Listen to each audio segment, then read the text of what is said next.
जय हिंद दोस्तों, स्वागत है आप सभी का आपके अपने यूट्यूब चैनल टेस्ट साथी में। दोस्तों, मैं किशोर कुमार एक बार फिर से आप सभी के समक्ष उपस्थित हुआ हूँ। यूपीपीसीएस की एक सबसे महत्वपूर्ण टॉपिक है उत्तर वैदिक काल। इसको लेकर के उपस्थित हुआ हूँ। आज के सत्र में हम इसी विषय पर डिस्कशन करेंगे।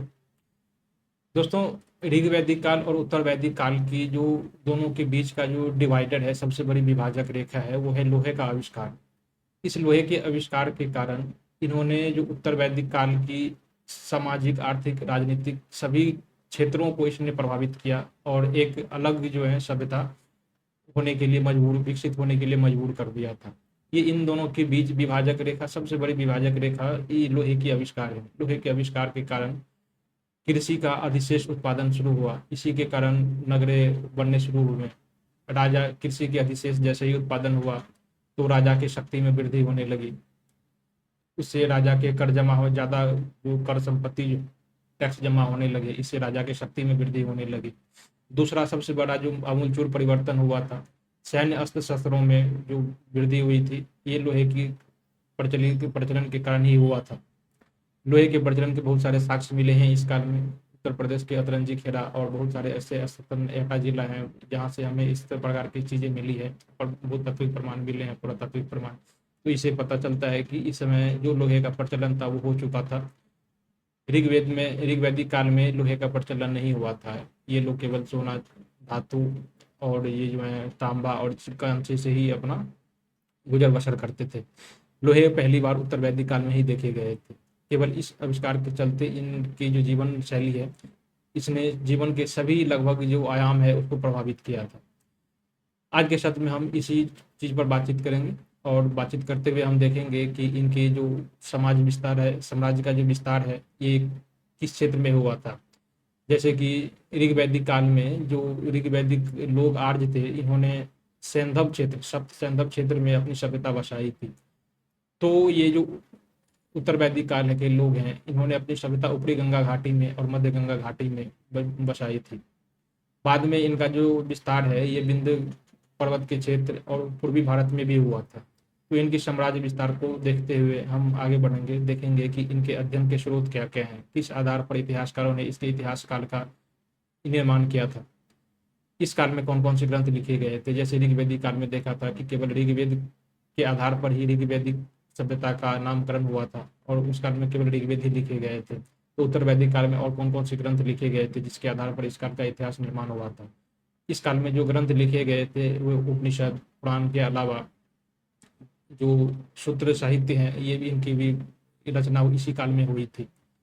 सूत्र साहित्य की रचना, इसके अलावा जो महाभारत और जो रामायण है, ये इस काल में शुरू हुआ था लिखा जाना और गुप्त काल तक इसका चलता रहा था रचना। तो ये इसी काल की, उत्तर वैदिक काल की ही विशेषता है।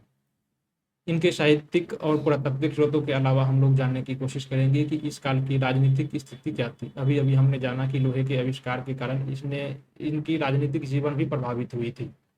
राजन की जो राजा थे उस समय, इसकी शक्ति में वृद्धि हुई। पहले जन हुआ करती थी, अब जनपदों का निर्माण होने लगा था।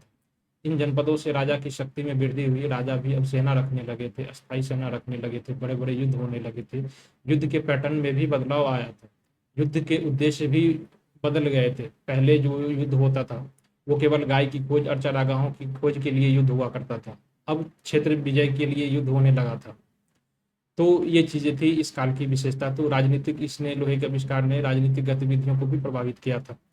इस काल में हमें देखेंगे कि उनकी जो सभा और समिति जैसी संस्था थी, इस पर निर्भरता कम हुई थी। यानी कि राजा का जो निरंकुश होना जो कहते हैं, ये अब निरंकुश होना, राजा की शक्ति में वृद्धि हुई तो ऑब्वियस है कि ये निरंकुश होता ही चला जाएगा आगे।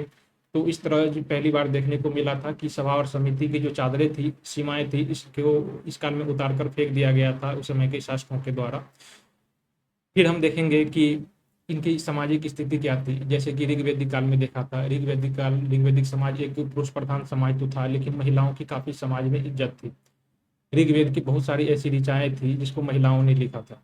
फिर हम देखेंगे कि क्या उत्तर वैदिक काल में महिलाओं की ये स्थिति उसी रूप में विद्यमान रही या उनकी महिलाओं की जो स्थिति थी उनमें कुछ बदलाव हुए थे।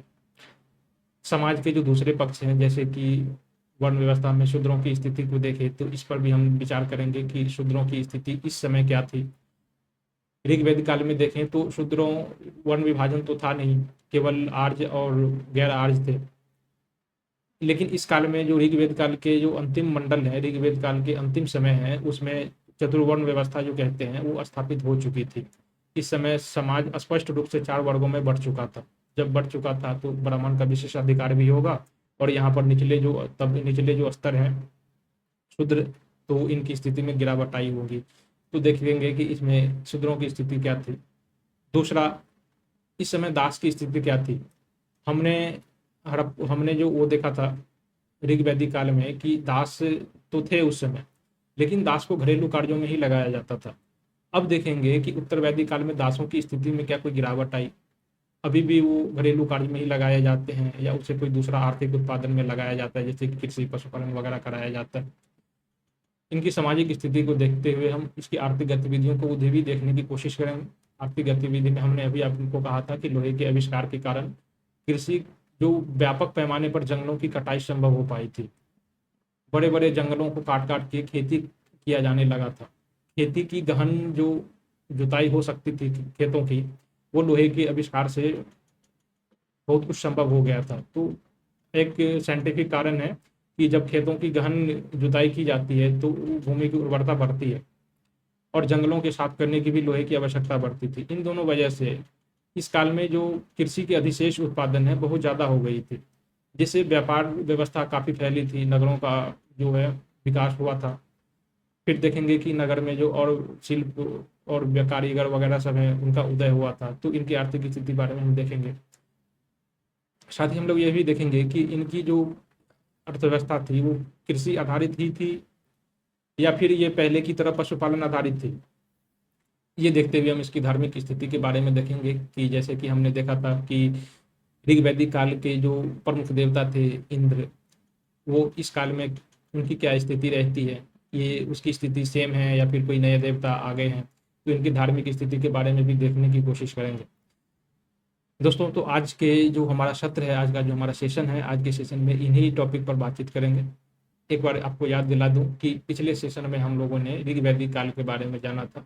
हम लोगों ने उसका जो कालक्रम है उसके निर्धारण को लेकर जो मतभेद था उसको डिस्कशन करते हुए, उसके जो आगमन है, उसका जो मूल देश है आदि देश आर्यों के, उसके बारे में भी हमने डिस्कशन किया था।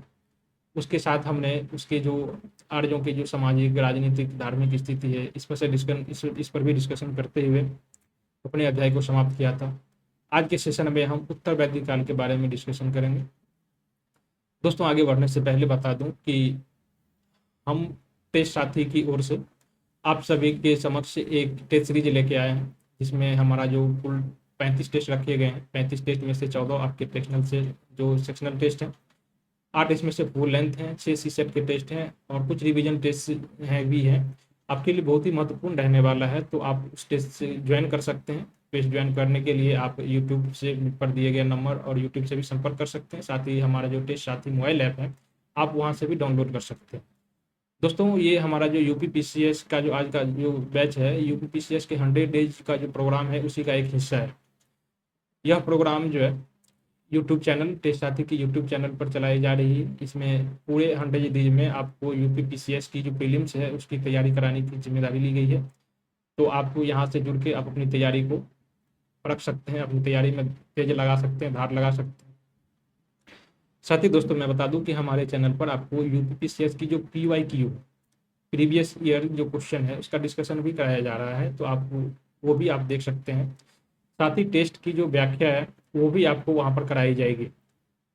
तो दोस्तों, आप इस चैनल पर जुड़ सकते हैं अपनी तैयारी करने के लिए। हम वापस अपने मूल विषय की ओर लौटते हैं और हम आज के सेशन की ओर देखते हैं कि हमारा सेशन में क्या क्या पढ़ना है। ठीक है, हम उत्तर वैदिक संस्कृति और सभ्यता की बात कर रहे थे। हमने देखा था कि ऋग्वैदिक काल जो था वो 1500 BC से 1000 BC के बीच में था। तो ऐसे ही उत्तर वैदिक संस्कृति ये इसके बाद की काल की है। 1000 BC से 500 BC के बीच के काल जो है उसे ही उत्तर वैदिक काल कहा जाता है। उत्तर वैदिक मतलब वैदिक कल्चर जो था मतलब कि ऋग्वैदिक का काल उसके बाद का काल है। तो उत्तर वैदिक काल किसे कहा जाता है? ऋग्वेद के काल के जो बाद का काल है उसे उत्तर वैदिक काल कहा जाता है। या फिर आप ऐसे भी कह सकते हैं कि इतिहास, जो उत्तर वैदिक काल है, इतिहास के उस काल को कहा जाता है जिसमें सामवेद, यजुर्वेद, अथर्ववेद, ब्राह्मण ग्रंथ, अरण्यक, उपनिषद और सूत्र साहित्य की रचना हुई थी। अंत में जो दो महान काव्य थे, भारत के रामायण और महाभारत, इसकी रचना भी इसी काल में की गई थी। ठीक है, ये तो अभी आपने जाना था कि ये उसके ऋग्वेद के काल के बाद की काल है, और इनकी जो काल अवधि है ये 1000 से 600 या 500 BC के निर्धारित किया है इतिहासकारों ने। इनका क्षेत्र इतिहास, जो क्षेत्र विस्तार है, आर्यों ने उत्तर भारत में हिमालय से लेकर के विंध्य तक इसने शासन किया था, जिसका वर्णन बाद की संहिताओं में किया गया है। ऋग्वेद काल की जो बाद की संहिता है, जैसे सामवेद, यजुर्वेद, अथर्ववेद, ब्राह्मण ग्रंथ, उपनिषद या फिर रामायण महाभारत, इसमें इनकी चर्चा है। उत्तर वैदिक काल में आर्य पूरब की ओर बढ़े। पूरब की ओर बढ़े मतलब पहले पश्चिम में था, पश्चिमोत्तर सीमा प्रांत, सप्त सिंधव क्षेत्र जिसे कहते थे, सिंधु नदी और उसके सहायक नदियों के आसपास के क्षेत्र वहां पर थे। बाद में जब उत्तर वैदिक काल आई तो इन्होंने अपनी सभ्यता का प्रसार उत्तर पूर्व की ओर कर लिया था। शतपथ ब्राह्मण जो है, इसमें आर्यों के पूर्वी गंगा के मैदानों के विस्तृत का उल्लेख मिलता है। पूर्वी गंगा का मतलब बिहार और मगध के जो क्षेत्र है, यहाँ तक इन्होंने अपनी सभ्यता का विस्तार कर लिया था। इस अवधि के दौरान जो महत्वपूर्ण विकास था, बड़े बड़े राज्यों का विकास हुआ था। अभी हमने बातचीत किया था कि लोहे के आविष्कार से कृषि अधिशेष उत्पादन होने लगा था। इससे राजा की शक्ति में वृद्धि हुई। राजा अब भूमि के लिए भी लड़ाई करने लगे थे, साम्राज्य जीतने भी लगे थे। इस काल में जो बड़े बड़े राज्य विकास हुआ था, कुरु और पंचाल के अलावे जो थे, इस काल में और भी शासक जो है, जैसे कि कौशल, काशी, विदेश जैसे राज्य भी स्थापित होने लगे थे। परीक्षित और जन्मेजय इस समय के गुरु के बहुत ही शक्तिशाली शासक थे। प्रवाहन राजा जवाली भी पंचालों के सबसे महत्वपूर्ण शासक थे। उत्तर वैदिक ग्रंथों में भारत के 3 प्रभागों का उल्लेख मिलता है। हमने पिछले अध्याय में भी देखा था कि आर्यावर्त जो है उत्तर भारत को कहा जाता है, यानी विंध्य प्रदेश जो है, विंध्य पर्वत, उसके उत्तर वाले जो भाग थे उसे उत्तरी आर्यावर्त कहा जाता था। मध्य देश और दक्षिणापथ जो था, इस समय इसकी जानकारी मिल चुकी थी। इस समय के बहुत सारे जो ग्रंथ हैं उसमें पूर्वी और पश्चिमी समुद्र, पूर्वी मतलब कि बंगाल की खाड़ी और पश्चिमी समुद्र मतलब अरब सागर का जो चर्चा है, ये इस समय के ग्रंथों में किया गया है। तो जब चर्चा किया गया है तो अवश्य ये लोग इस सबसे, ये जो सागर है, समुद्र है, इस सबसे परिचित रहे होंगे। इस काल के महत्वपूर्ण स्रोत क्या हैं? तो पुरातात्विक स्रोत और साहित्यिक स्रोत, 2 स्रोत हैं इनके। पुरातात्विक स्रोतों में देखेंगे कि वे कौन कौन से स्थल हैं, क्या हैं पुरातात्विक स्रोत। तो यहाँ से लौह उपकरण जो प्राप्त हुए हैं, अतरंजी खेरा, ये उत्तर प्रदेश में स्थित एक जगह है, यहाँ से लोहे के उपकरण प्राप्त हुए हैं। साथ ही यहाँ से सर्वाधिक मात्रा में लोहे के उपकरण भी प्राप्त हुए हैं। ठीक है, तो ये बहुत ही महत्वपूर्ण है।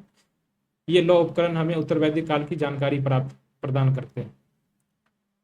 इन दोनों के अलावे उत्तर वैदिक कालीन संस्कृति के 700 से ज़्यादा स्थल जो हैं अब तक खोजी जा चुकी है, जहाँ पर उस समय की बस्तियां बसाई गई थी, जो उत्तर वैदिक काल की जानकारी हमें देती है।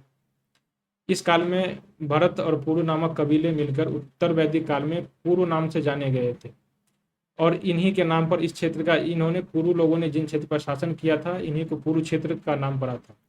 यहाँ से उत्खनन भी की गई थी, तो उत्खनन के स्थान पर बहुत सारे उत्तर वैदिक काल के लोहे के जो उपकरण थे, जैसे कि वनाग्र यानी कि वाहन के जो अगले भाग होते हैं, नुकीले भाग, वो प्राप्त हुए हैं। बर्छी और उसके शीर्ष भी प्राप्त हुए हैं इस समय से। इस जो यहाँ के कुरुक्षेत्र के इलाके में जो प्रसिद्ध स्थान है, ये देखिए, अब हस्तिनापुर, आलमगीरपुर, नोह, अतरंजी खेरा, बटेश्वर, ये प्रमुख पुरातात्विक स्थल हैं। यहाँ से उत्तर वैदिक काल के बहुत सारे प्रमाण मिले हैं, पुरातात्विक प्रमाण मिले हैं।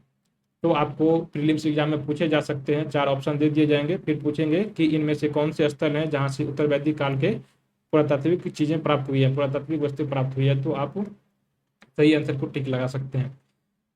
पुरातात्विक वस्तुओं में लोहे के उपकरण के अलावा एक सबसे महत्वपूर्ण वस्तुएं भी है इस काल की, जो वो प्राप्त हुई है पुरातात्विक वस्तु में, वो है इस काल के मृदभांड। अब तक जो मृदभांड प्राप्त हुए हैं यहाँ से, इसमें लाल मृदभांड सबसे ज्यादा देखे गए हैं। तो इससे पता चलता है, इतिहासकारों ने बताया कि जो सबसे ज्यादा देखे गए हैं, पाए गए हैं, तो हो सकता है उस काल में ज्यादा प्रचलित हो। तो देखा गया है कि लाल मृदभांड इस काल के सबसे ज्यादा फेमस थे। साथ ही चित्रित धूसर मृदभांड इस काल की यूनिक जो है विशेषता है। क्यों विशेषता है कि ये बहुत ही, इसे PGW भी कहा जाता है, पेंटेड ग्रे वेयर भी कहा जाता है, और ये लाल मृदवान को रेड वेयर भी कहा जाता है। ठीक है, तो ये इस काल की विशेषता है। ये सबसे ज़्यादा फेमस था, मतलब आम जन से लेकर के जो उच्च उच्च वर्ग थे सभी लोग उपयोग करते थे। और चित्रित धूसर मृदभांड हो सकता है ये या तो उच्च वर्ग लोग यूज करते थे, या फिर कोई जो धार्मिक वगैरह महोत्सव होता था तो हो सकता था इस काल में, उस समय इसका यूज किया जाता हो। तो इस काल की यूनिक विशेषता थी PGW। शतपथ ब्राह्मण में कुलाल चक्र का उल्लेख मिलता है। कुलाल का मतलब कुम्हार होता है, और चक्र का मतलब उसका चाक होता है। तो कुम्हार ने उसके अपने चाक पर जो इस प्रकार के जो मृदभांड है इसका निर्माण करवाया था। इसमें मिट्टी के घड़े, प्याले, तस्तरियां आदि इस पर चाक पर रखकर बनाए जाते थे इस काल में। ये इनके जो है पुरातात्विक स्रोत हैं। पुरातात्विक स्रोत में दो ही हैं, एक तो लाल जो पतंजलि खेरा से लौह उपकरण प्राप्त हुए हैं, और दूसरा मृदभांड है जो अलग अलग स्तरों से प्राप्त हुए हैं। अब साहित्यिक स्रोत की बात करते हैं। इस काल के जो वैदिक ग्रंथ हैं इसे दो भागों में वर्गित किया जाता है। एक तो श्रुति साहित्य है, दूसरा है स्मृति साहित्य। श्रुति वो होता है जिसे सुना जाता है और ध्यान के द्वारा उसे याद रखा जाता है। ऋषियों के लिए ईश्वरीय रहस्योद्घाटन करता है। इसमें इसमें चार वेद और संहिता शामिल है जिसे श्रुति कहा जाता है। तो श्रुति में कौन कौन से वेद शामिल हैं? तो चारों वेद शामिल है, ऋग्वेद से लेकर के अथर्ववेद तक, और उनके संहिता भी इसमें शामिल है। स्मृति वे हैं जो सामान्य मनुष्य यानी साधारण मनुष्यों द्वारा याद किया जाता है। श्रुति कौन सा था? श्रुति वो था जो बड़े बड़े ऋषियों, मुनियों और ब्राह्मणों द्वारा याद किया जाता था, जबकि स्मृति वो थी जो सामान्य जन द्वारा किया जाता था। इसमें 6 वेदांग हैं, 4 उपवेद हैं, और उस वेदों पर लिखे जो टीकाएं हैं यानी भाष्य हैं ये इसमें शामिल है, इसमें स्मृतियों में। अब आता वेदांग। वेदांग वेद प्लस अंग, वेदों के ये अंग हैं, वेदों के ही अंग हैं, यानी कि वेदों को समझने के लिए आपको वेदांग को पढ़ना पड़ेगा। ठीक है, तो इस प्रकार 6 वेदांगों की रचना की गई थी। शिक्षा, कल्प, ज्योतिष, व्याकरण, निरुक्त और छंद इनके विषय हैं। इसमें क्या क्या है? शिक्षा में फोनेटिक्स, कल्प, ज्योतिष ये खगोल विज्ञान से संबंधित है, व्याकरण तो व्याकरण है ही। इस प्रकार की 6 प्रकार के जो वेदांग हैं ये है। उपनिषद हमने ऋग्वैदिक काल में भी देखा था, तो यहाँ पर बहुत ही छोटे भाग में देखते हैं, हम बहुत ही संक्षिप्त में देखते हैं। उपनिषद का मतलब होता है जो ज्ञान शिक्षक के पास बैठकर प्राप्त किया जाता है उसे ही उपनिषद कहा जाता है। इसे वेदांती अथवा वेदांत भी कहा जाता है, क्योंकि जब वेदों के अंतिम भाग कहा जाता है इसलिए इसे वेदांत भी कहा जाता है। 108 उपनिषद हैं जिसमें से 13 सबसे प्रमुख है। हमने पिछली क्लास में इसका नामकरण भी करवाया था कि कठ उपनिषद, छांदोग्य उपनिषद जैसे कुछ 13 उपनिषद थे जो सबसे महत्वपूर्ण था। उपनिषद का विषय क्या है? इसमें जो है ब्रह्म, आत्मा, तत्व ये सब चीजों की व्याख्या की गई है। उपनिषद के अनुसार जो है ब्रह्म ब्रह्मांड का मूल तत्व है। ब्रह्म जो है ये ब्रह्मांड का मूल तत्व है और एक अपरिवर्तनीय निरपेक्ष सत्ता है, यानी कि ब्रह्म यही जो है ईश्वर है। ठीक है, उपनिषद मुख्य रूप से प्रकृति में दार्शनिक हैं और उच्चतम ज्ञान की बात करते हैं, बहुत ही डीप नॉलेज की बात करते हैं। पूरा का पूरा जो उपनिषद है एक दार्शनिक ग्रंथ है। सत्यमेव जैसे जो वाक्य है, भारत सरकार की जो चिन्ह है उसमें ये यूज किया जाता है सत्यमेव जैसे, तो ये मुंडक उपनिषद से लिया गया है। छांदोग्य उपनिषद ये इसमें पहली बार जो है 3 आश्रम का उल्लेख किया गया था। ठीक है, इसमें विवाह के जो स्वरूप हैं इस पर भी चर्चा की गई है छांदोग्य उपनिषद। ठीक ऐसे ही हम पुराण की बात करते हैं। पुराण का मतलब होता है प्राचीन या फिर ठंडा। माना जाता है कि पुराणों की रचना वेद व्यास ने की थी। इन्होंने ही पुराणों की भी रचना, क्या कहते हैं, वेदों की भी रचना की थी। कुल 18 पुराण हैं और इसके अनेक उपपुराण भी हैं। पुराणों के अलावा उपपुराण भी है।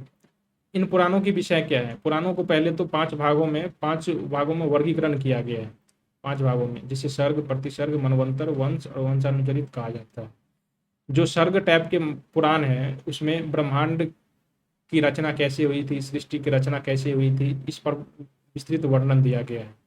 जो दूसरे टाइप के पुराण है प्रतिसर्ग कहा जाता है, इसमें मनोरंजन, विनाश के बाद माध्यमिक रचना, इस प्रकार की जो चीजें हैं वो प्रतिसर्ग प्रकार के पुराण में दी गई है। दूसरा है मनवंतर, इसमें विभिन्न मनुओं के राज्य के बारे में दिया गया है। वंश पुराण, इसमें देवताओं और ऋषियों की वंशावली दी गई है। और एक है वंशानुचरित, इसमें शाही और वंश के बारे में दी गई, जिसमें सूर्यवंशी, चंद्रवंशी की चर्चा की गई है। सातवाहन वंश इतिहास में जो सातवाहन वंश पढ़ेंगे तो इसके जो जानकारी है ये हमें मत्स्य पुराण से मिलता है, मत्स्य पुराण से मिलता है। ठीक है, ऐसे ही जो गुप्त वंश है, गुप्त वंश की जानकारी भी पुराणों से ही मिलती है। ठीक है, तो ये चीजें भी हमें कहाँ से मिलती है, ये वंशानुचरित जो है शाही वंश वाला, इसी में मिलता है। जो पुराण के 5वें भाग हैं ना, इस प्रकार के पुराणों से वंशावली मिलती है, राजाओं की वंशावली मिलती है। हमारा जो अगला साहित्य है वो है धर्मशास्त्र। इन धर्मशास्त्रों में नैतिकता की बातें कही गई है, इसमें धार्मिक कर्तव्यों के बारे में बातें कही गई है। ये धर्मशास्त्र धर्म, अर्थ, काम, मोक्ष जैसे पुरुषार्थ की बातें, पुरुषार्थ की पूर्ति कैसे किया जाए, इन चीज़ों का उल्लेख किया गया है इसमें। ये भी सूत्र और स्मृति में विभाजित है। धर्मशास्त्र में धर्मशास्त्रों को सूत्र और स्मृति में विभाजित किया गया है। इनका जो धर्मशास्त्र का सूत्र अंग है ये बहुत ही महत्वपूर्ण है। सूत्र को मुख्यतः चार, मोटे तौर पर 4 वर्गों में बांटा गया है। एक तो है श्रोत सूत्र, शुल्ब सूत्र, धर्म सूत्र, एक होता है गृह सूत्र। चौथा श्रोत सूत्र जो है ये किस विषय पर है, ये बहुत ही इंपॉर्टेंट भाग है, तो ये चीज आपको याद रखनी चाहिए। श्रोत सूत्र जो है ये महायज्ञ से संबंधित विस्तृत विधानों की व्याख्या करता है, विस्तृत विधि विधानों की व्याख्या करता है। श्रोत का अर्थ है श्रुति, यानी वेदों से संबद्ध ज्ञान, इसलिए इसे श्रोत सूत्र कहा जाता है। ठीक है, इसमें 3 प्रकार की अग्नियों के हैं, जैसे कि अग्निहोत्र, 10 पौषमास चतुर्मास के अलावे साधारण यज्ञ और स्टोन यज्ञ के बारे में भी विस्तृत वर्णन दिया गया है। हमारा जो दूसरा सूत्र है वो है शुल्ब सूत्र। इसमें किस प्रकार की वर्णन किया गया है, इसमें है यज्ञ स्थल और अग्निवेदी का निर्माण कैसे किया जाए, इन चीज़ों का वर्णन किया गया शुल्ब सूत्र में। साथ ही कहा जाता है कि ये यज्ञ स्थल और अग्निवेदी के जो निर्माण की जो ज्यामितीय जो बात बताई गई है ना, तो ज्यामिति का साक्ष्य प्रारंभिक रूप से इसी में दिखाई देता है। तो अब प्रश्न पूछा, घुमा फिरा के भी पूछा जा सकता है कि जो भारतीय ज्यामिति का जनक कहाँ है, या जनक कहाँ दिखाई देता है, तो ये शुल्ब सूत्र से है, सूत्र साहित्य से, यहीं से ज्यामिति या ज्योमेट्री का आविष्कार हुआ था। इसके बाद आता है धर्म साहित्य, धर्म सूत्र। इसमें जो है सामाजिक धार्मिक कानून है, सामाजिक धार्मिक साहित्य कानून के अलावा जो सामाजिक आचार संहिता भी लिखी गई है।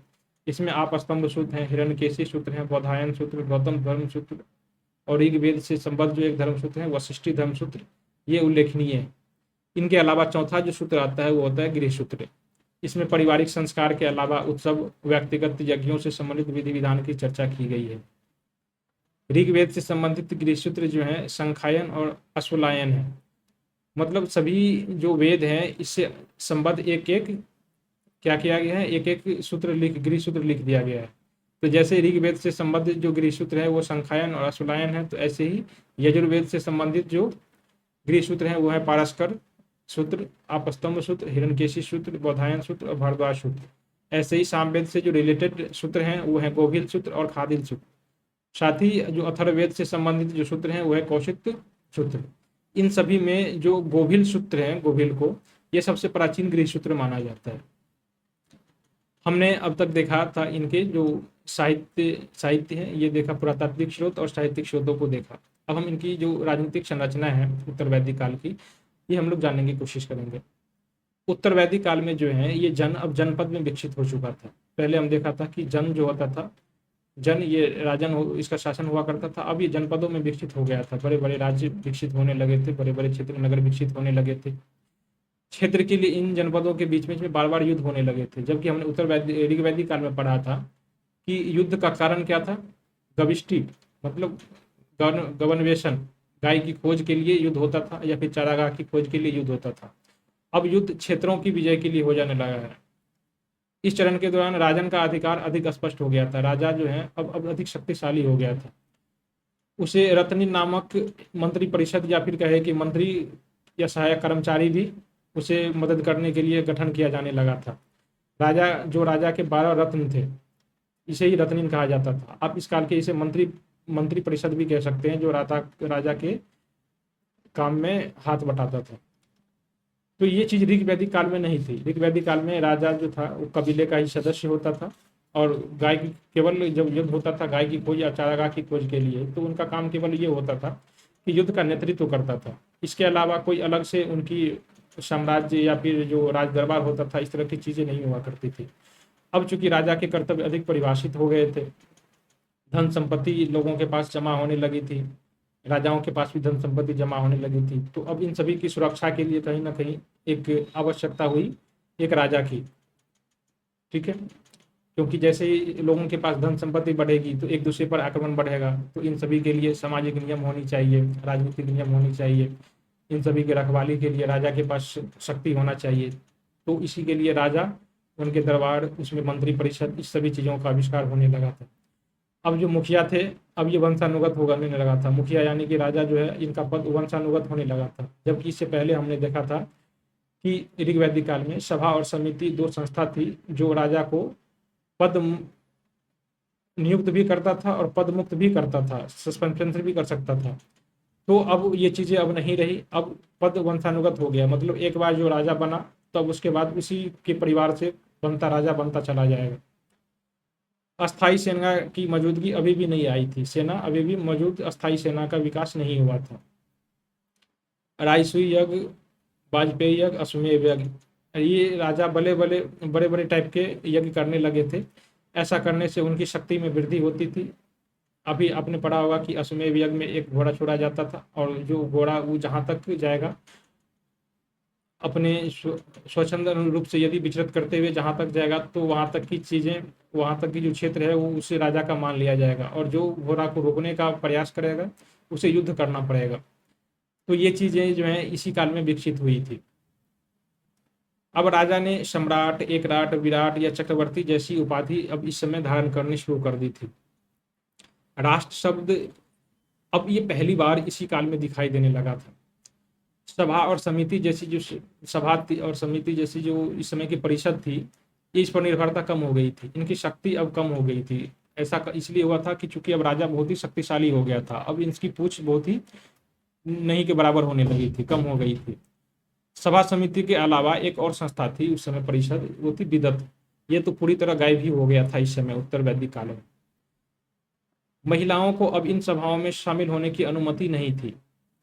जो ऋग्वैदिक काल था उस समय महिला जो थी इसमें समिति, जो इस प्रकार की जो परिषद थी, सभा समिति विदत, इसमें भाग लेती थी, लेकिन अब इन्हें भाग नहीं लिया जाता था। तो कहीं ना कहीं महिलाओं की जो सामाजिक स्थिति है वो इस समय निम्न होती दिखाई दे रही है। इस काल की अर्थव्यवस्था की बात करें उत्तर वैदिक काल की, तो हम ये पहले कृषि और पशुपालन की बात करते हैं। अब हम देखते हैं कि एक बहुत बड़ा परिवर्तन देखने को मिलता है। इस काल में जो लोहे का आविष्कार हो चुका था, इसके कारण अब कृषि जो है आजीविका का मुख्य साधन हो गया था। इससे पहले उत्तर वैदिक काल में इस प्रकार की व्यवस्था नहीं देखा था आपने। उत्तर वैदिक काल में जो आजीविका के मुख्य साधन था वो क्या था, वो पशुपालन ही था। लेकिन अब आजीविका का साधन कृषि हो गया था। लोग अब व्यवस्थित जीवन जीने लगे थे। लकड़ी के हल के मदद से खेतों की जुताई की जाने लगी थी। शतपथ ब्राह्मण में कृषि की जो चारों क्रियाएं, प्रक्रिया, जिसे कटाई, बुनाई, बुवाई जैसे कहते हैं, ये चारों प्रकार का वर्णन शतपथ ब्राह्मण में मिलता है। आपसे प्रश्न पूछा जा सकता है कि वे कौन से ब्राह्मण ग्रंथ हैं जिसमें कृषि का वर्णन किया गया है, या वैसे वे कौन से प्राचीन ग्रंथ हैं जिनमें कृषि का वर्णन, बृहद विस्तृत वर्णन किया गया है। तो ऐसा शतपथ ब्राह्मण है, ठीक है। इसमें जुताई के अनुष्ठान के बारे में भी विस्तार से, बहुत ही विस्तार से वर्णन किया गया है शतपथ ब्राह्मण में। उस समय कृषि इतना महत्वपूर्ण हो गया था कि राजा और जो राजकुमार भी जो थे वो शारीरिक श्रम करने से नहीं हिचकिचाते थे। अपने महाभारत में देखा होगा कि कृष्ण के जो भाई थे बलराम, उन्हें हलधर कहा जाता था। हलधर इसलिए कहा जाता था क्योंकि वे हल चलाते थे, स्वयं हल चला जाते थे।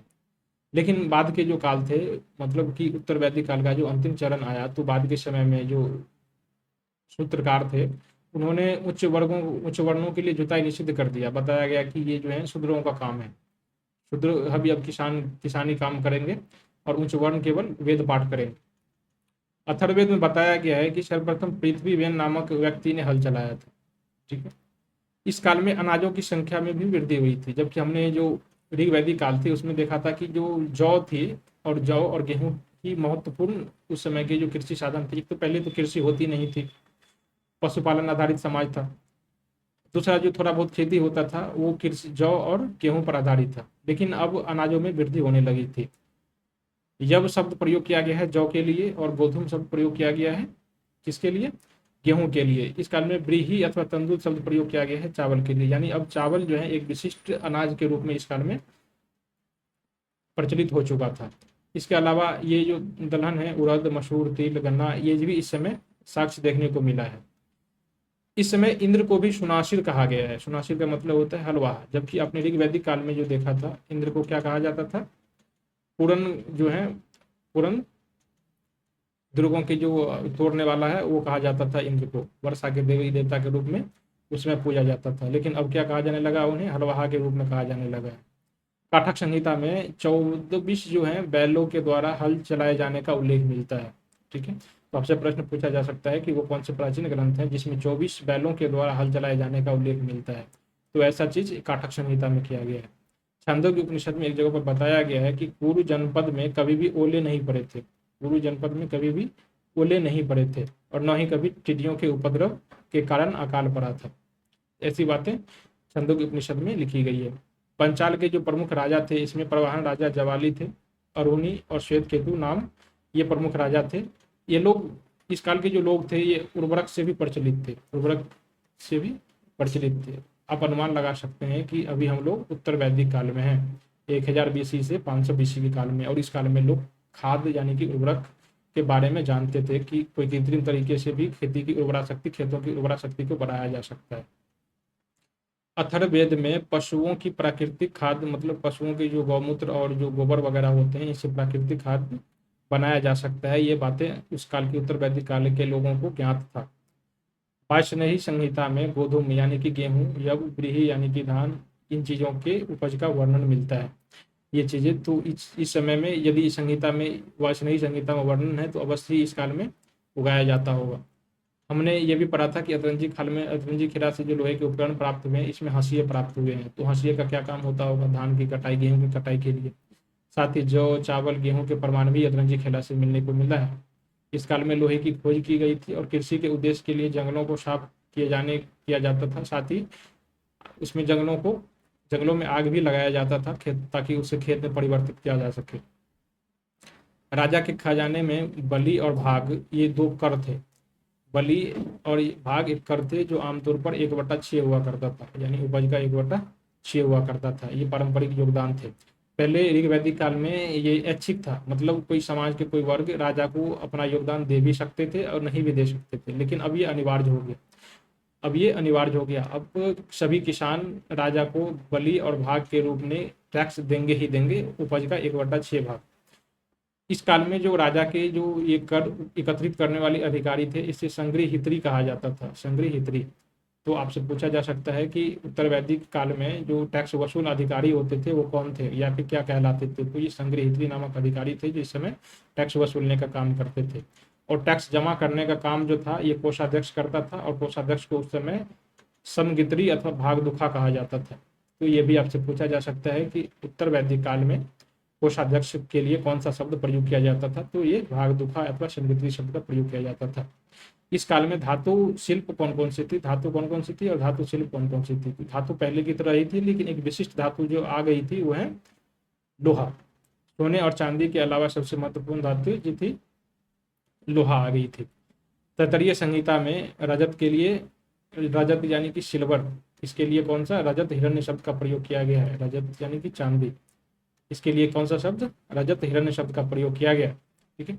पुरातात्विक प्रमाणों से पता चला है कि गंधार, बलूचिस्तान, पूर्वी पंजाब और पश्चिमी उत्तर प्रदेश से 1000 बीसी के आसपास के लोहे का प्रचलन है वो प्रारंभ हो चुका था। 500 बीसी में लोहे का बना हुआ एक हल भी यहाँ से प्राप्त हुआ है। कहाँ से प्राप्त हुआ है? ये लोहे के बने हल का जखेरा मतलब बहुत सारा लोहे का हल प्राप्त हुआ है। ये कहाँ से? वर्तमान जो उत्तर प्रदेश का एटा जिला है यहाँ से प्राप्त हुआ है।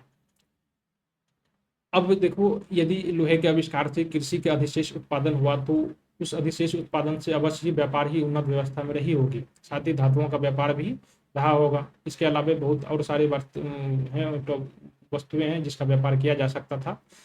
कृषि और धातु के अलावा और क्या क्या थे? जैसे कि वस्त्र था। वस्त्र के अलावा जो उस समय के मनके वगैरह थे, और इस समय हमने चित्रित धूसर विद्वान जिसे कहा जाता है, PGW और रेडवेयर देखा था। इन चीज़ों का भी व्यापार किया जा सकता था। तो अब देखते हैं कि इसका मार्ग क्या था। ये जल और थल मार्गों से व्यापार होता था। शतपथ ब्राह्मण में पूर्वी और पश्चिमी समुद्र का उल्लेख हुआ है, तो हो सकता है कि ये लोग विदेश व्यापार में भी संलग्न रहा हो।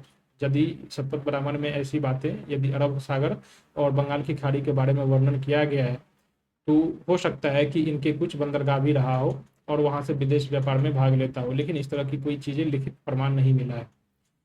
वाजस्नेयी संहिता में 100 दंडों वाला एक जलपोतों का उल्लेख हुआ है। दोस्तों, तब जब इतने प्रमाण मिल रहे हैं, जब समुद्र का उल्लेख किया गया है, इतने बड़े जहाज़ों का उल्लेख किया गया है, तो ये क्या सीधे प्रमाण नहीं मिलता कि इस काल में जो विदेशी व्यापार है ये भी इस समय होता होगा, जैसे हड़प्पा सभ्यता में होता था। साथ ही अब व्यवसाय जो है वंशानुगत होते जा रहे थे, मतलब अब जाति व्यवस्था से व्यवसाय को जोड़ दिया गया था। वाजस्नेयी संहिता और तैत्तिरीय ब्राह्मण में इस समय के विभिन्न प्रकार की व्यवसायों की एक लंबी सूची मिलती है। इसमें स्वर्णकार यानी कि जो सुनार हैं आजकल के, ये रथकार यानी कि रथ बनाने वाले, चर्मकार यानी चमड़े के जूते बनाने वाले, जुलाहे यानी कि वस्त्र वगैरह सब बनाने वाले, रंध्रकार, रज्जक, मछुआरे, लुहार, ये सभी इस समय के प्रमुख जो हैं व्यवसायी थे। और अब व्यवसाय वंशानुगत हो चला था, यानी कि जिसका दादा कोई यदि कुम्हार है तो फिर उनके पिता भी, उनके जो पुत्र हैं वो भी कुम्हार ही रहेंगे, और फिर उसकी निचली जाति भी वही जाति रहेंगे, और जो ब्राह्मण है वो जन्म से ही ब्राह्मण नहीं रहेंगे। मतलब कोई वेदों का पाठ करके ब्राह्मण नहीं बन सकता था, उसके लिए उस जाति में जन्म लेना बहुत ही जरूरी हो गया था। इसमें व्यापारिक श्रेणी, इस काल के ग्रंथों में व्यापारिक श्रेणी की अनेक श्रेणियों का भी, व्यापारियों की कई सारी श्रेणियों का भी वर्णन मिलता है। श्रेष्ठीन जो है ये व्यापारियों का प्रधान होता था। तो आपसे पूछा जा सकता है कि इस काल के जो व्यापारी के प्रधान थे उत्तर वैदिक काल में, उसे क्या कहा जाता था? तो इस काल में श्रेष्ठीन कहा जाता था। ब्याज पर धन जो देने की पेशा थी वो पहले से ही प्रचलित थी। हमने ऋग वैदिक काल में भी देखा था कि उनके लिए कुशीदिन शब्द का प्रयोग किया जाता था। तो यहाँ पर हमने देखा कि जो तैत्तिरीय संहिता है इसमें ऋण के लिए कुशीद शब्द का और शतपथ ब्राह्मण में उधार देने के लिए कुशीदिन शब्द का प्रयोग किया है। तो ये ऋग वैदिक काल के जैसा है, दोनों के लिए समान शब्द हैं। ऐसे ही यही शब्द उसमें भी किया गया था। हम यदि माप तोल की बात करें तो विनिमय अभी भी वस्तु विनिमय ही था, विनिमय का साधन वस्तु विनिमय ही था। जबकि हमने ऋग वैदिक काल में देखा था, तो ऋग वैदिक काल में क्या था? वस्तु विनिमय का जो प्रमुख साधन था वो था गाय। सभी चीज़ों को गाय की तुलना से किया जाता था, और गाय और उस समय की एक निष्क, एक स्वर्ण मुद्रा, सोने का टुकड़ा बताया था जो गाय की विनिमय की साधन थी ऋग वैदिक काल में। ठीक, लेकिन अब जो है ये निष्क, शतमान, पाद और कृष्णल ये विभिन्न भिन्न माप की इकाई थी। अभी भी मुद्रा तो नहीं था, ये सोन माप की कोई इकाई थी जिसके बदले में ये विनिमय के साधन के रूप में उपयोग किया जाता था। ये अभी भी मुद्रा नहीं बनाता। मुद्रा 6ठी शताब्दी बीसी में जाके मुद्रा का जो है प्रयोग होने लगा था, और इस काल में जो मुद्रा थी, आपने पढ़ा होगा, आहत सिक्के का प्रयोग किया जाने लगा था। आहत सिक्के जिसे पंचमार्क सिक्के कहा जाता है, तो ये 6ठी शताब्दी इसे यानी बुद्ध काल या महाजनपद काल जिसे कहते हैं उस समय होने लगा था, अभी तक नहीं होने लगा था। इस काल में जो बाट का प्रयोग होता था, इसमें रत्तिका का बहुत ही महत्वपूर्ण होता था। रत्तिका, एक रत्ती जिसे कहते हैं, तो इस समय बहुत ही महत्वपूर्ण था। साहित्य में इसे भोला वित्र भी कहा जाता था। तो आप या तो रत्तिका कहें या फिर भोला वित्र भी कहा है, आपसे पूछा जा सकता है। ये भोला वित्र, रत्तिका और अथवा गुंजा शब्द किससे प्रयुक्त किया, किससे प्रयोग संबंधित है? तो किससे संबंधित है? ये वस्तु विनिमय से संबंधित है। एक माप तौल की चीजें थी। सिक्का अभी भी नियमित रूप से प्रचलित नहीं हुआ था। ठीक, इस काल की कला और शिल्प के बारे में हम जानते हैं। इस काल में कौन कौन से कला और शिल्प का प्रयोग हुआ था? तो हमने अभी देखा कि जो कुम्हार ने जो मनके बनाए थे, ये भी एक तरह का कला ही था। इसके अलावा बहुत सारे और भी अच्छे लोहार थे, प्रगल्भ थे। ठीक है, बहुत सारे PGDW स्तंभ जी थे। PGW मतलब होता है चित्रित दूसर विद्वान। तो ये सारे बहुत सारी चीज़ें प्राप्त हुई हैं। इस अवधि में कई सारे व्यावसायिक समूहों का भी उल्लेख किया, जैसे पत्थर तोड़ने वाली, जौहरी, ज्योतिष, चिकित्सक, ये सभी कला और शिल्प के नेतृत्व करता थे। इन्होंने कला को अपने अपने ढंग से अंजाम दिया था। इस काल में 4 प्रकार के बर्तन देखने को मिलते हैं, मृदवान जिसे कहते हैं। काले और लाल मृदवान, केवल काले रंग के वान, चित्रित धूसर मृदवान और लाल मृदवान। हमने अभी पहले ही देखा था कि लाल मृदभान सबसे ज़्यादा प्रचलित था। ये समाज के ऊंचे से लेकर नीचे तबके तक के लोगों द्वारा प्रयोग किया जाता था, जबकि चित्रित धूसर मृदभान जो था इस युग की विशेषता थी, कुछ मात्रा में प्रयोग किया जाता था। ये लाल काले मृदभान देख सकते हैं, और ये है चित्रित धूसर मृदभान जिसे कहते हैं ये, और ये था रेडवेयर। तो ये इस काल की, ये बहुत ही आम था, और ये इस काल की यूनिक विशेषता थी। ठीक है। शतपथ ब्राह्मण में कुलाल चक्र यानी कुम्हार के चाक का उल्लेख मिलता है। इससे प्रकट होता है कि मिट्टी के घड़े, दस्तरे आदि वगैरह जो है ये चाक के ऊपर ही बनाए जाते थे। इस काल के सामाजिक जीवन के बारे में बातचीत करें तो इस काल का जो समाज था अभी भी ग्रामीण ही था, अभी भी ग्रामीण ही था। भले ही इस काल में नगरों के उदय होने लगे थे, लेकिन समाज अभी भी ग्रामीण था, जैसे कि ऋग्वैदिक काल में था। इस अवधि के जो इस काल का जो अंत था, बाद में शहरीकरण होने लगा था, क्योंकि तैतरण्य की जो तैतरीय अरण्यक हैं इसमें शहर के लिए नगर शब्द का उल्लेख किया गया है। लेकिन पूरा का पूरा जो उत्तर वैदिक जो युग है ये एक ग्रामीण ही थी, जैसे कि ऋग्वैदिक युग था। समाज का विभाजन अब होने लगा था जाति व्यवस्था के आधार पर। 4 रूपों में, 4 जो वर्गीकरण हो गया था, 4 भागों में होने लगा था। जाति जो था ये बहिर्विवाह होने लगा था। बहिर्विवाह मतलब एक जाति जो है अपने गोत्र के बाहर विवाह करेगा। कठोर सामाजिक पदानुक्रम व्यवस्थाएं विकसित हो गई थी। यज्ञों में प्रथा विविधि भी हुई थी, ब्राह्मणों की शक्ति में वृद्धि हो गई लगी। तो ऑब्वियस है जब यज्ञ अनुष्ठान बढ़ेंगे तो ब्राह्मणों की शक्ति में वृद्धि होगी। इस काल में वर्ण व्यवस्था अधिक विशिष्ट हो गई थी। यह व्यवस्था जन्म के आधार पर अधिक और व्यावसायिक दृष्टि से कम होती गई थी। ठीक है। अब ये वर्णाश्रम धर्म ने जीवन के 4 चरणों को प्रदर्शित किया था। हमने आपको देखा होगा कि ब्रह्मचर्य था, ब्रह्मचर्य जीवन, उसके बाद गृहस्थ जीवन, गृहस्थ एक वानप्रस्थ होता है, उसके बाद इससे पहले एक संन्यास होता है। ये जो 4 आश्रम थे जीवन के, ये अब इस समय प्रदर्शित किया जाने लगा था। सामाजिक गतिशीलता, अब ये प्रतिबंधित हो गया था। गतिशीलता का मतलब जो 4 वर्गों में था, ऊपर में जो ब्राह्मण था, ऊपर में जो ब्राह्मण, फिर क्षत्रिय जो था, और उसके बाद वैश्य, और नीचे जो था शूद्र। ये एक पिरामिड की भांति था। पिरामिड कहे तो ये ऐसे पिरामिड की भांति था। ये 4 भागों में बटा था। इस पिरामिड में सबसे ऊपर जो था ये ब्राह्मण था, इस पर जो था क्षत्रिय बैठा था, इस पर वैश्य था, और शूद्र था। इसकी गतिशीलता बंद थी। गतिशीलता का मतलब कोई ब्राह्मण शूद्र नहीं बन सकता था, या फिर कोई शूद्र ऊपर नहीं जा सकता था, ब्राह्मण नहीं बन सकता था। गतिशीलता को परिवर्तित कर दिया था। ये एक मीनार की भांति था। मीनार में सीढ़ी नहीं थी कि आप उतर के नीचे चले आए और उतर के फिर ऊपर चले आए। जो जहाँ पर जन्म लिया वही वहीं पर मरेगा, और उसके बच्चे भी उसी जाति के होंगे। इस तरह की थी। महिलाओं की क्या स्थिति थी? तो महिला अब घर के कामों और इधनस्थ की स्थिति में सीमित कर दी गई थी। उन्हें सभा और समिति जैसी जो सार्वजनिक सभा थी इसमें भाग लेने की अनुमति नहीं थी। महिलाओं को अपमानजनक स्थिति के बावजूद कुछ ही, जैसे कि गार्गी, मैत्रेयी और कातनेयी जैसे कुछ महिलाएं थी, समाज की गिनी चुनी महिलाएं जो विद्वान थी, शिक्षा प्राप्त कर सकी थी। हो सकता है ये सब विदुषी महिलाएं थी। तो समाज में बाकी महिलाओं की स्थिति कैसी थी? अपमानजनक थी। ठीक है। विवाह संस्था, इस समय में बाल विवाह बहुत ही प्रमुख हो गया था। ये ऋग्वैदिक काल में ऐसा नहीं था। ऋग्वैदिक काल में ये चीज नहीं थी, लेकिन यहाँ पर यह बाल विवाह महत्वपूर्ण हो गया था। गोत्र एक व्यवस्था संस्थागत थी। गोत्र के व्यक्ति के बीच विवाह निश्चित था। मतलब एक गोत्र व्यक्ति दूसरे बीच में विवाह कर सकता था, एक गोत्र अपने ही गोत्र में विवाह नहीं कर सकता था। ठीक है। यदि ऐसा कोई कर लेता था तो इसके लिए कि ये चंद्रया तपस्या जैसा कोई सजा है इसके लिए, ये तो ये इसके भोगना पड़ता था। इस काल की धर्म क्या थी? बलिदान अब अधिक विस्तृत और महत्वपूर्ण हो गए थे। बलिदान का मतलब एक अर्थ यज्ञ के लिए भी होता है। जादू टोना, शगुन अपशगुन जैसी चीजें अब सामाजिक जीवन में प्रवेश करने लगा था। ब्राह्मणों ने महत्व प्राप्त कर लिया था। उसने समाज पर अपना वर्चस्व बनाने रखने के लिए अलग अलग क्षेत्र के प्रभुत्व जो है, अश्वमेध जैसे बड़े बड़े यज्ञ इत्यादि चीजें ढोंगे रचने लगा था। यदि इस काल की देवता की बात करें तो इंद्र और अग्नि ने अपना महत्व खो दिया था। सृष्टि के देवता अब प्रजापति जो हैं अब ये महत्वपूर्ण हो गए थे। जबकि ऋग्वैदिक काल के जो सबसे महत्वपूर्ण देवता थे वो कौन थे? इंद्र थे। अब कौन हो गए? प्रजापति हो गए थे। देवताओं के वर्ग में भी विभाजन था।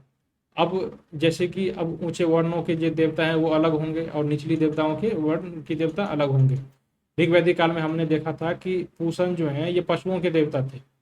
अब उत्तर वैदिक काल में ये पूषण अब शूद्रों के देवता बन गए। इसका मतलब था कि शूद्र लोग एक तो जाति के रुगत से अस्पृश्य तो है ही, साथ ही यह भगवान की इनकी भगवान भी अलग कर दी गई थी।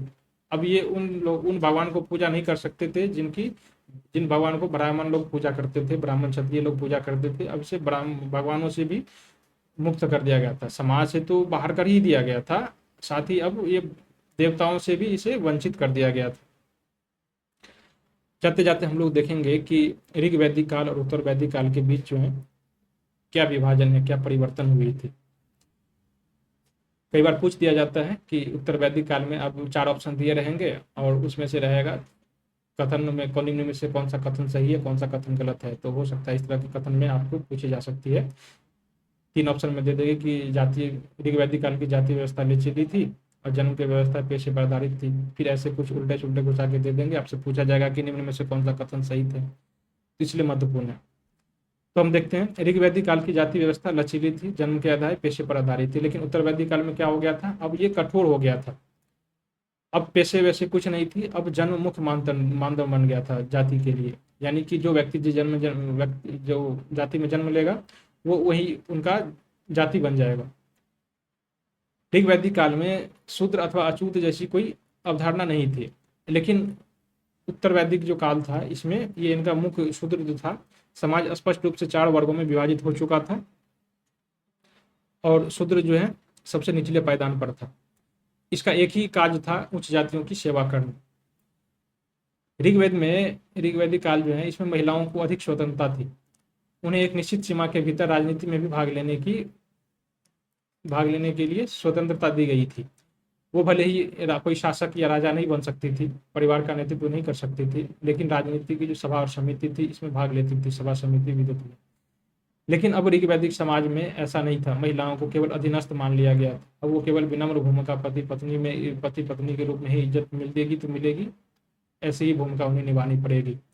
समाज में उनकी भागीदारी पर प्रतिबंध लगा दिया गया था, उन्हें राजनीति में कोई भागीदारी नहीं दी गई थी। इस समय जो ऋग्वैदिक काल में जो राजा था इसका शासन अस्थिर था, क्योंकि सभा और समिति पर इस पर बहुत ही कठोर था। सभा द्वारा एक निश्चित अवधि के लिए ही चुना जाता था। लेकिन अब जो उत्तर वैदिक काल है इसमें तो सभा और समिति को मिटा ही दिया गया था, बहुत ही महत्व कम रहा और जो उसका जो विदत था उसे तो मिटा ही दिया गया था।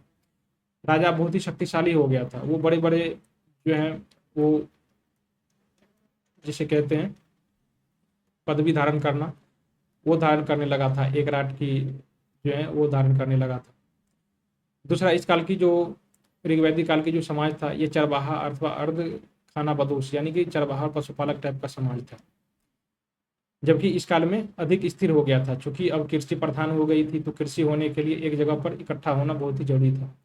और जब एक जगह पर इकट्ठा हो गए तो ये लोग आवास बनाना जरूरी हो गया था। तो इस तरह से एक ये अब ये स्थिर हो गए थे। प्रारंभिक वैदिक काल में जो था अर्थव्यवस्था का जो प्रमुख साधन था वो वस्तु विनिमय प्रणाली ही थी। वस्तु विनिमय के लिए गाय और निष्ठ जैसी चीजों का प्रयोग किया जाता था। लेकिन अब उत्तर वैदिक काल में गाय की अब इम्पोर्टेंस नहीं रही। अब उसके बदले क्या आ गया था, निष्ठ, शतमान, कृष्णल जैसे कुछ मुद्रा जैसा चीजें था, लेकिन मुद्रा नहीं था। इन चीजों का प्रयोग वस्तु विनिमय के लिए किया जाता था। ऋग्वेद किस ग्रंथ पर लिखी गई है, तो ऋग्वैदिक काल का जो मेन ग्रंथ था वो ऋग्वेद पर ही आधारित था। लेकिन यही वो काल था उत्तर वैदिक काल में यजुर्वेद, सामवेद, अथर्ववेद, उसके बाद उपनिषद, इन ग्रंथों की रचना हुई थी। उपनिषद यही कहें, पुराण, रामायण, महाभारत, तो इन ग्रंथों की रचना हुई थी इस काल में, महाभारत। ठीक है, ठीक है दोस्तों, तो आज के सत्र में हमने देखा कि उत्तर वैदिक सभ्यता की उत्पत्ति, उसके बाद साम्राज्य विस्तार, हमने उसकी सामाजिक धार्मिक स्थिति के बारे में देखा था, उनकी जानकारी की शोध के बारे में देखा। अगले जो सत्र है हमारा उसमें एक हम नए चैप्टर के साथ शुरू होंगे। शायद हमारा अगला चैप्टर महाजनपद काल होगा। अगले सत्र में हम फिर से आपके समक्ष उपस्थित होंगे। तब तक के लिए धन्यवाद।